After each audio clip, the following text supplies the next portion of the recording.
Good morning, students. Today we are going to start another very important chapter of physics class 10. The name of the chapter is light. Before starting the chapter, we must know what is the meaning of light. Actually, light means the sensation of sight. Means light क्या है? Light is the energy. It's the form of energy which makes a sensation of sight. Sensation of sight का मतलब है कि अभी जैसे हम इस क्लासरूम में बैठे हैं, अगर हम ट्यूबलाइट को ऑफ कर देते हैं तो हमें कुछ भी दिखाई नहीं देगा. It means देखो हमारी आंखें तो पहले भी थी अभी भी है, लेकिन एक ऐसी चीज के गायब होने से हमें दिखने में दिक्कत आ रही है या दिखाई नहीं दे रहा, तो वो क्या था? वो था लाइट. सो लाइट क्या है? Light is the form of energy which makes us the sensation of site. अब अगर हम 10th के हिसाब से बात करें लाइट चैप्टर में, देखो लाइट जो है ना that consist of two nature, that is wave as well as particle. Means two types of nature, that is wave nature of light and particle nature of light.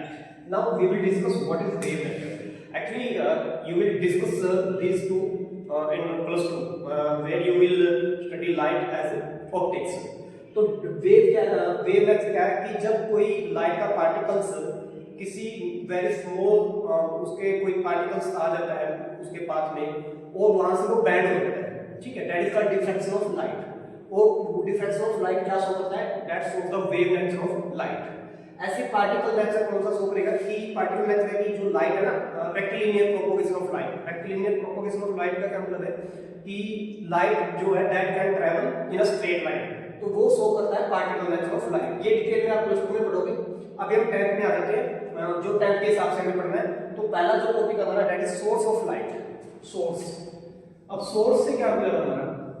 Source का मतलब कि एक ऐसा ऑब्जेक्ट जो हमें लाइट प्रोड्यूस कराता है, that is called source of light. जैसे कि सन हो गया और हमारा बल्ब हो गया, एलईडी बल्ब लाइट हो गई, ठीक है, कैंडल, ठीक है, मोमबत्ती, लालटेन, ये सारे क्या है? These are the source of light.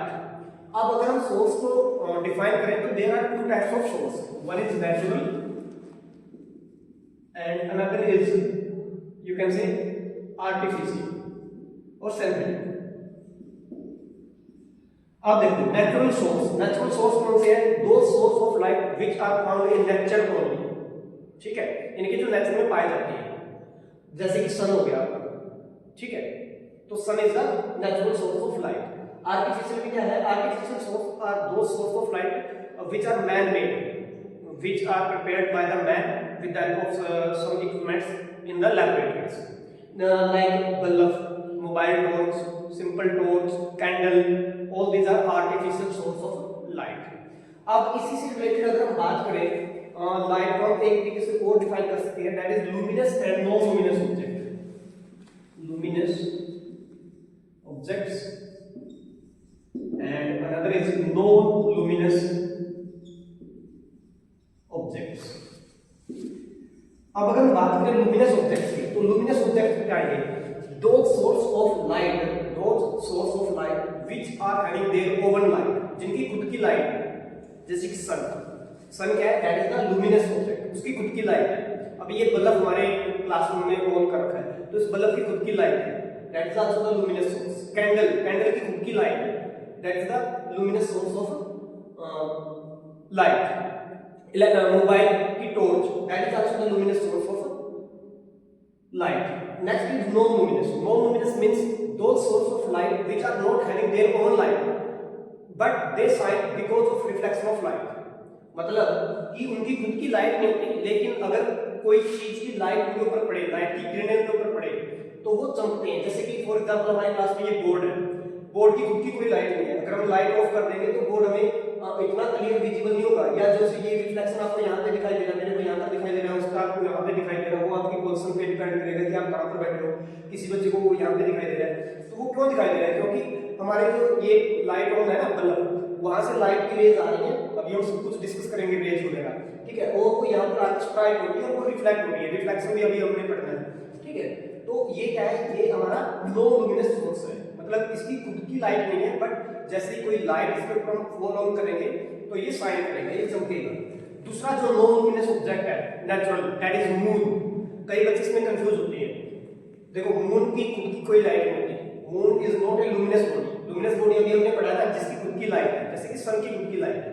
But जो मून है वो नॉन लुमिनस है, मतलब वो शाइन करता है बिकॉज ऑफ जो सन की लाइट है वो रिफ्लेक्ट होती है मून के सरफेस पे, ठीक है, फिर वो मून के सरफेस से टकरा के हमारे आंखों तक पहुंचती है। तो हमें मून रात को चमकता हुआ दिखाई देता है, बट एक्चुअली में वो उसकी लाइट नहीं होती, वो सन की लाइट होती है। तो मून किस कैटेगरी में आएगा? नॉन लुमिनस ऑब्जेक्ट में। कई बार एमसीक्यू में आ जाता है the natural source of non luminous bodies, तो वहां तुमको सन दे देगा, स्टार दे देगा, मून दे देगा, अर्थ दे देगा, या कोई और बॉडी दे देगा, तुम्हारा आंसर क्या होगा? It will be moon, like that, ठीक है। उसके बाद अगर हम बात करें मीडियम की, देखो लाइट को क्या चाहिए? लाइट को ट्रैवल करने के लिए मीडियम चाहिए, ठीक है। तो लाइट के मीडियम में अगर हम बात करें, तीन तरह के मीडियम है जो हम पढ़ेंगे related to light. First is transparent, then translucent, and then last is opaque. अब वन बाय वन पढ़ते हैं। ट्रांसपेरेंट सोर्स या मीडियम क्या है? It is the medium of light in which the light particles pass throughout, या whole light pass through या propagate from one point to another, यानी कि एक ऐसा मीडियम जिसमें से पूरी की पूरी लाइट जो है पास हो जाए, that is called transparent medium. जैसे कि ओपन गेट, एयर, हवा, ठीक है, पूरी की पूरी लाइट जो है ना वो पास हो जाएगी, तो दैट इज कॉल्ड ट्रांसपेरेंट। हम कहते हैं ना कि ये काम बड़ा ट्रांसपेरेंट है, साफ सुथरा, ठीक है, मतलब पूरी की पूरी लाइट जो है पास हो रही है, दैट इज कॉल्ड ट्रांसपेरेंट। इसका एग्जांपल हो गया जैसे कि open gate, window, air. Next is translucent. Translucent क्या है? It is that medium in which light is pass partially, partially मतलब होता है आधी अधूरी, ठीक है।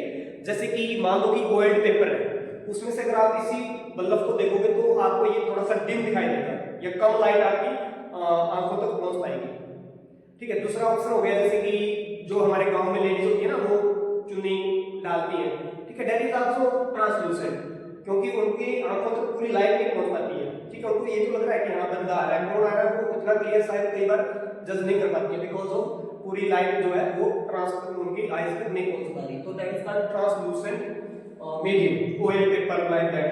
Next is opaque. Opaque क्या है? It is that medium or it is that type of medium in which light does not pass at all, मतलब लाइट बिल्कुल भी पास नहीं होती।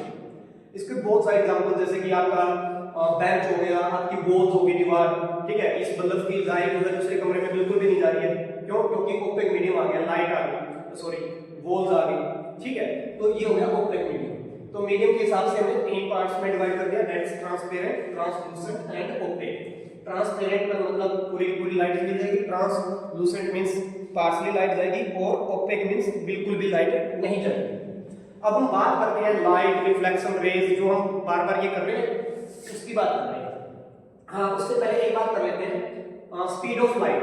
स्पीड ऑफ लाइट जो है जनरली इन एयर ये 3 × 10⁸ मीटर पर सेकंड, मतलब इस चीज को सुनो कि एक सेकंड में जो लाइट है वो 3 के आगे 8 जीरो लगा दो, इतना मीटर डिस्टेंस कवर कर लेगी, ठीक है।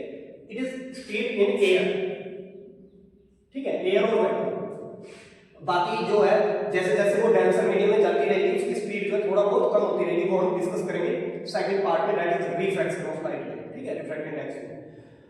तो ये भी कई बार एमसीक्यू बन जाते हैं, the speed of light in air is और वैक्यूम इज, तो आपका राइट आंसर हो जाएगा 3 × 10⁸ मीटर पर सेकंड। इसमें बच्चे कई बार कंफ्यूज होते हैं, वो ये भी लिख देते हैं, मान लो कि आपको कंफ्यूजन करने के लिए ये भी आंसर दे दिया, तो this is not the right answer, maybe 3 × 4 metre पर सेकंड दे दे।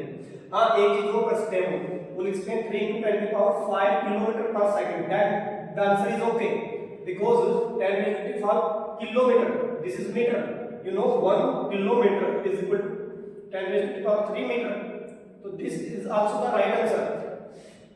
10th में आपको वो ऐसे नहीं कंफ्यूज कर सकते, मान लो ए ऑप्शन ये हो गया, बी हो गया ये, सी हो गया ये, और डी ऑप्शन हो गया बोथ ए एंड बी, तो आपका राइट आंसर क्या जाएगा? Both A and B,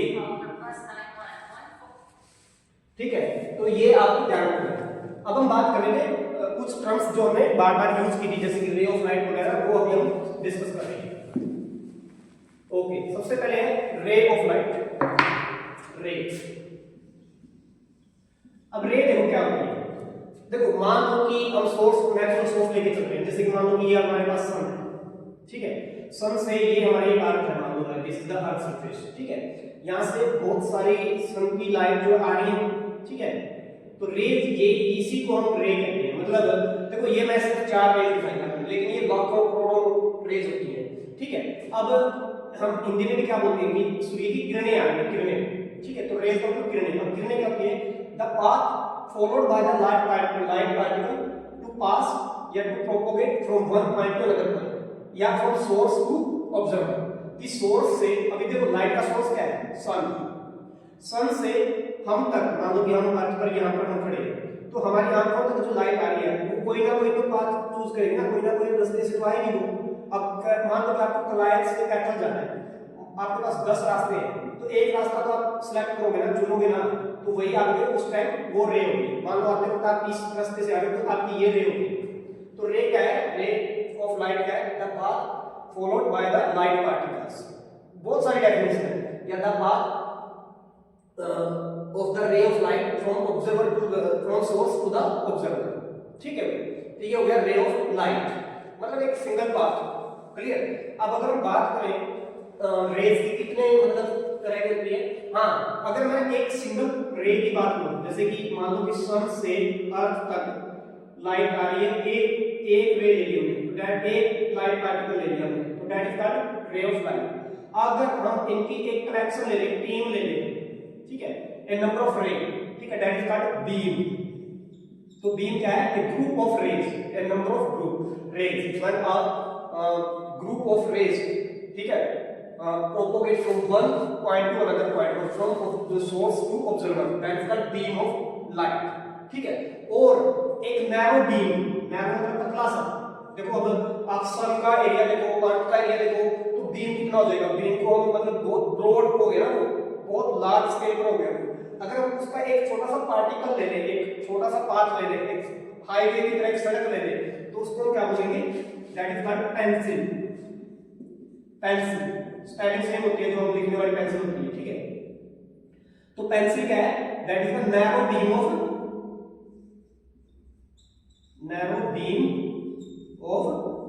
light is called pencil. ठीक है, मतलब उसी बीम का एक पार्ट ले लें तो that is called the pencil. ठीक है, अगर अब हम डिवाइड करें पेंसिल को अगर हम स्टडी करें तो there are 3 types of pencils. कई बार इसको बीम बोल देते हैं, but exactly it is the pencil, not the beam. So there are 3 types of pencils. One is convergent pencil, second is divergent pencil, and third is parallel pencil. देखो convergent beam या convergent pencil। अब convergent का मतलब समझो, convergent का मतलब होता है to merge, convergent का मतलब होता है टू मर्ज, और मर्ज का मतलब होता है इकट्ठा करना। देखो मर्ज कई बार हम क्या करते हैं? कंबाइन करना, किसी चीज को कंबाइन करना, मर्ज करना, इकट्ठा करना। ठीक है, जैसे कि मान लो कि एक रे यहां से आ रही है, एक रे यहां से आ रही है, एक यहां से आ रही है, एक यहां से आ रही है, और ये सारी की सारी यहां पर इकट्ठी होगी मिलकर। ठीक है, तो that is called the convergent nature of pencil या कन्वर्जेंट पेंसिल। ठीक है, इसका एग्जांपल जैसे कि मान लो कि आप लोग हो, कोई बच्चा क्लाइट से आ रहा है, कोई बच्चा कैथल से आ रहा है, कोई बच्चा बाथा से आ रहा है, ठीक है, कोई बच्चा कहीं और से आ रहा है, मान लो कि किसी और गांव से ABC। ठीक है, और वो सारे आके अब आप 10th क्लास में बैठ गए इकट्ठे, एक रूम में इकट्ठे हो गए, तो that is the convergent nature. ठीक है, डाइवर्जेंट बिल्कुल इसका उल्टा, मतलब अगर हम एरो चेंज कर दें तो मतलब एक ही सोर्स से लाइट जो है अलग अलग डायरेक्शन में जाती है। ठीक है, डाइवर्जेंट मतलब होता है to divide, divide in 2 parts, 2 या मोर देन 2। ठीक है, तो इसमें यहां पे कहते हैं टू डिवाइड या टू डाइवर्ट। ठीक है भाई, डिवाइड करते हैं। जैसे कि मान लो कि अभी छुट्टी हो गई है, आप सारे के सारे यहां से 10th क्लास से एक ही जगह से उठ के अगेन कोई क्लाइट जा रहा है, कोई कैथल जा रहा है, कोई बाथा जा रहा है, कोई कहीं और जा रहा है, तो वो कौन सा नेचर हो गया? वो हो गया आपका डाइवर्जेंट। तो ये एरो दिखा रहा है कन्वर्जेंट, और ये एरो जो है ये दिखा रहा है डाइवर्जेंट नेचर ऑफ पेंसिल और light. Next is parallel pencil. Parallel आपको नाम से पता चल रहा है कि व्हेन अ रे मतलब एक मोर देन 2 और 3 rays are parallel to each other, जब 2 या 2 से ज्यादा रेज एक दूसरे के पैरेलल जा रही है, यानी कि पैरेलल मतलब the distance from initial point to final point at every point is same between the two rays, यहाँ पर भी वही डिस्टेंस है, यहाँ पर भी, हर जगह चाहे ये एक लाख पॉइंट ले लो, अगर सभी का डिस्टेंस सेम है then that is called parallel pencil. Clear है? तो तीन तरह की हमने पेंसिल पढ़ी है। कन्वर्जेंट मतलब अलग अलग डायरेक्शन से आके एक ही जगह पर मर्ज हो रही है। डाइवर्जेंट इसका बिल्कुल उल्टा, एक ही जगह से अलग अलग डायरेक्शन में डिवाइड हो रही है। और पैरेलल मतलब एक दूसरे को पैरेलल कर रही है। These are the types of pencil. Okay, now we